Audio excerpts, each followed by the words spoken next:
welcome to Scrolling with Ceazor. Today is August 18th, 2026. I've got lots of news for you today. As always, though, it's not financial advice. You make your own decisions. You live with your own decisions, okay? They're only your fault. Everything's only your fault.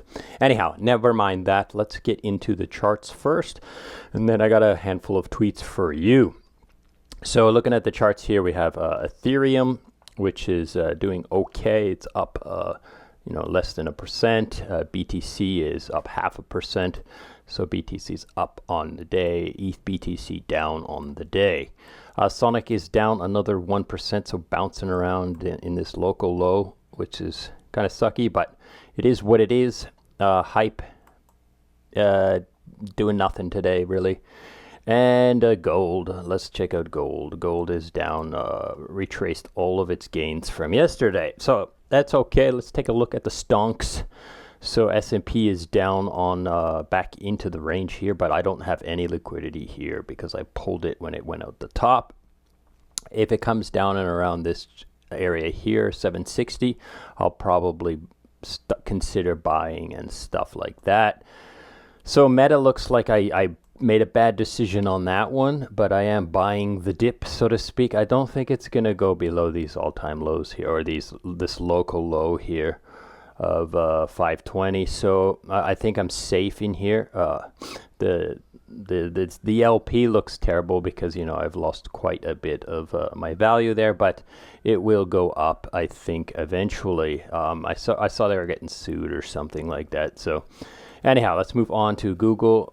Buying the dip on Google as well, but not. I don't have a lot of range here, but I think this low here will hold. It bounced over here as well, and it was resistance over here, but it's hard to say for sure. Tesla's looking okay.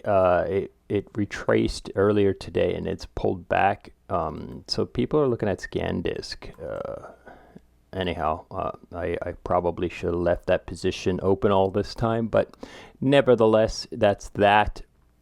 I wanted to buy more YFI, but I didn't. And it's still in a pretty good place, and I probably should, but I'll think about it. And then Pendle as well is right at my entry spot. But anyhow, so that's kind of that. Let's get into some of the tweets and talk a little bit about what's going on here. So the first tweet I have here is a DeFi Saver. DeFi Saver says, oh, look, you can migrate your WST ETH to WETH collateral on Morpho.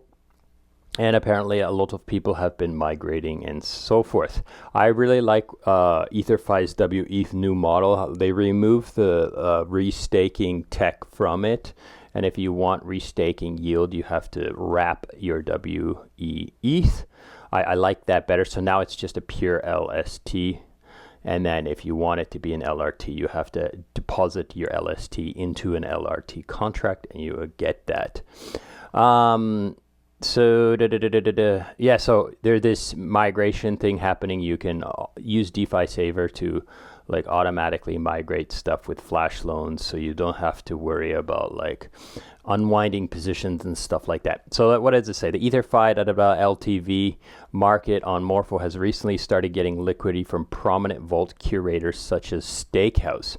So Stakehouse has assessed WETH and has put some juice in it. I hold some WETH, but I don't have any of my ETH really looped up a lot.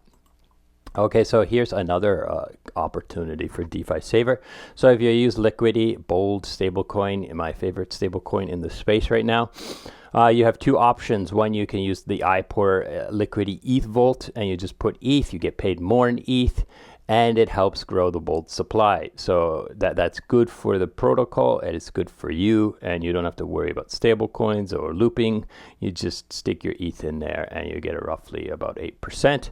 Or you can use DeFi Saver to loop up the vault, to leverage your trove.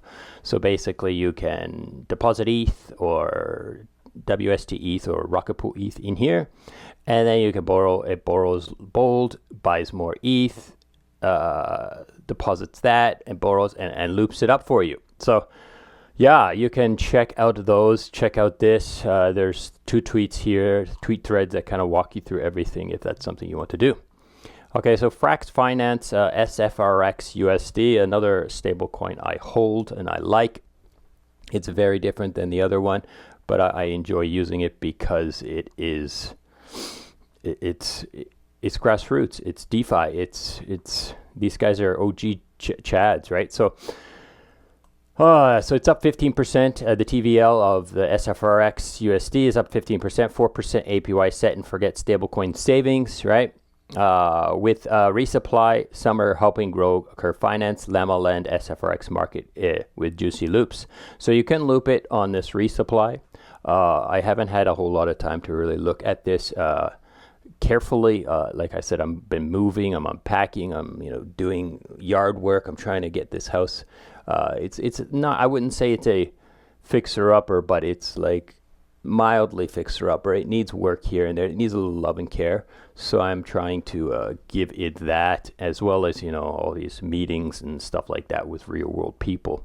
So anyway, so you can check out this. You go to Frax to earn, and you can just get this 4%. I think SFRX USD is a fantastic product to definitely consider working. I'd much rather hold that than USDC, especially spot USDC or even lend USDC on Aave. Okay, moving on. So here's an article by Sonic Labs, and they're talking. I read through this. It's not too bad. You can read it if you want. It's pretty vague in some ways, but it's got some cool alpha inside it.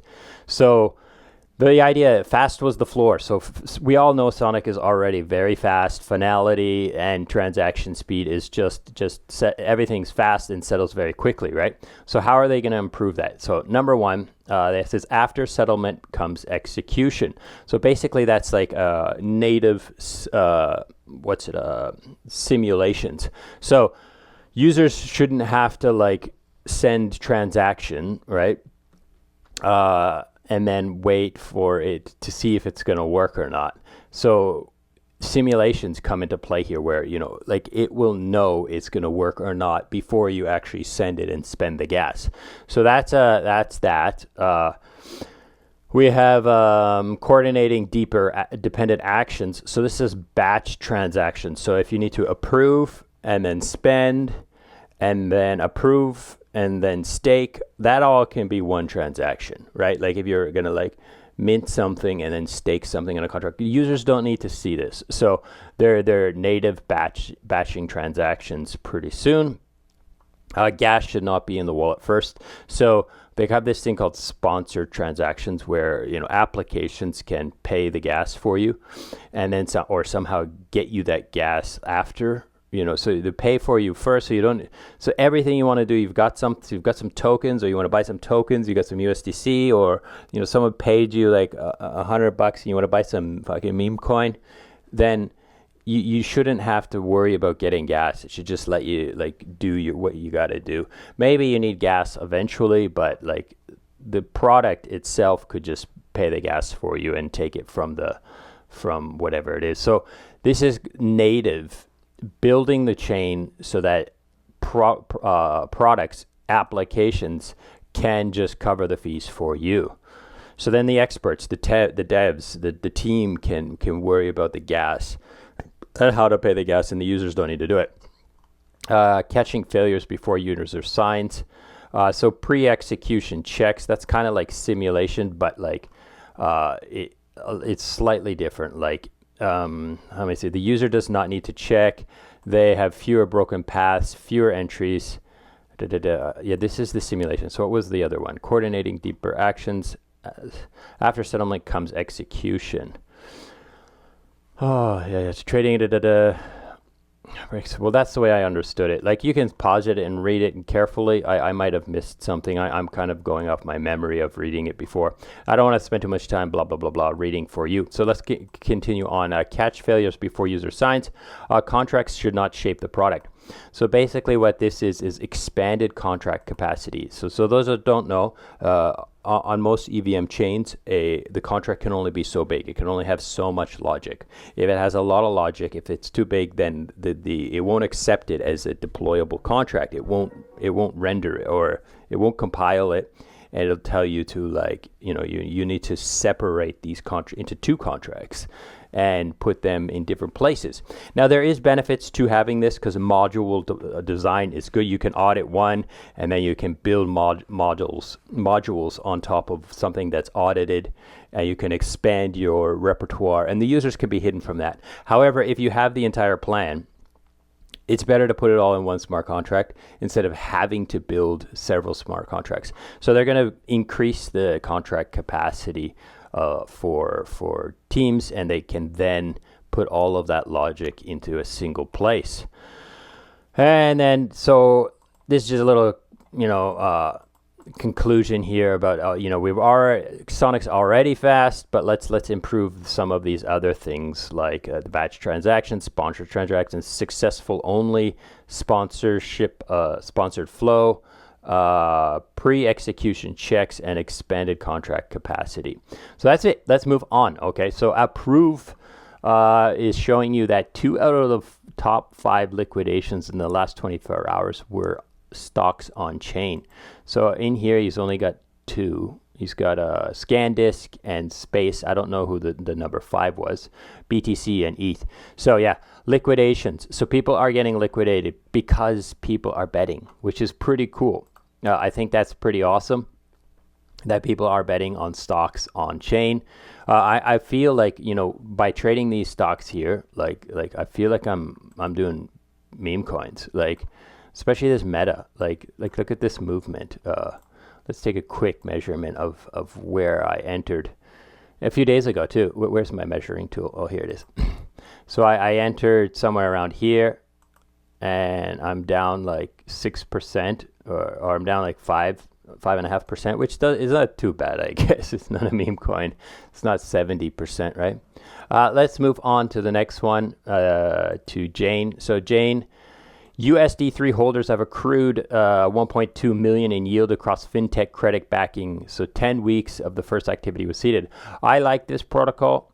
Some people don't like it. Some people like it. You can go through and read through all of this thread and find out a little bit more. I have a video on it if you want to understand the system, how it's working. But in essence, you lend it USDC. They take that USDC and they lend it to fintech lenders like Slope and stuff, who then build. They go out, they assess real world businesses in the real world. They give them lendings. They take those lending debt positions and they bundle them into a package, and then 3Jane buys those debts from those things. So they select which debt they think is good, and then they buy that. Okay. So anyhow, that's that. Moving on, we have Flying Tulip. I'm pretty bullish on this, especially after I read this. It's nice. So fees are up on Flying Tulip, revenues up, TVL's up, everything's up. 3 of 16 products are live, only on 2 of 9 chains. So there's plenty of roadmap for you to get in if this is something you want to get it. Should you go out and buy Flying Tulip token? I don't know. That's you decide, right? Should you deposit your assets into any of the 2 products or 3 products that are live?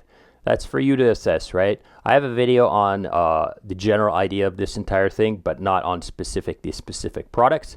But you can kind of double check that, read that, and then get into the the docs and the community and ask more questions. Okay, Medusa on chain. Check this out. This is insane. Apparently people in 1830 were talking about Ethereum. So Vitalik is a time traveler. So I'm going to open up Grok here quick and see what they have to say. What was this Ethereum they were talking about then? So maybe it was just some weird, like, some new kind of metal or something they were trying to find. So I don't know what it's gonna find, but let's take a quick look. Hurry up, Grok. I don't want to think harder. Just give me some ideas. Oh, it's taking too long. I might just bounce over to the next one. Yeah, I'll come back to it. Okay, so I'm gonna go quickly through Pendle here. So I like PTs on Pendle. PTs are a way to basically get fixed interest rate for a term, right? So you go, you look at when does it mature and what is your APR, and you buy the PT. And then when that thing matures, you get all your money. It's just a fixed rate term deposit type thing. But now they've got some upgrades where you can loop these babies, okay, which is pretty interesting. Be careful though, because you'll be, I don't know, you're buying, you're borrowing, you got to check it. Do a little research, but like all I see is what you see here, which is 2 upgrades to PT looping. PTs work as input directly now, so you can deposit the PT instead of depositing the underlying asset. Utilization chart is live, so you can see where your interest rate is going. You don't want to send it into this hockey stick curve, okay? So you can check that out. Back to Medusa, let's see. It was almost certainly not the real concept. People are seriously discussing the likely OCR noise. Classic word ether. Yeah, this doesn't help me. No evidence turns up. The thing called Ethereum. Yeah, so I guess we don't know. I guess you can, the ether, maybe it was just ether, chemical ethers. Classic philosophical sense is the pure upper air of, imagine that, eh? Imagine he's an alien with time travel. That'd be crazy. And he's just like, or an angel, right? Anyhow, so that's it for today. I hope this is that this has been interesting and entertaining for you. Thank you for listening, and goodbye.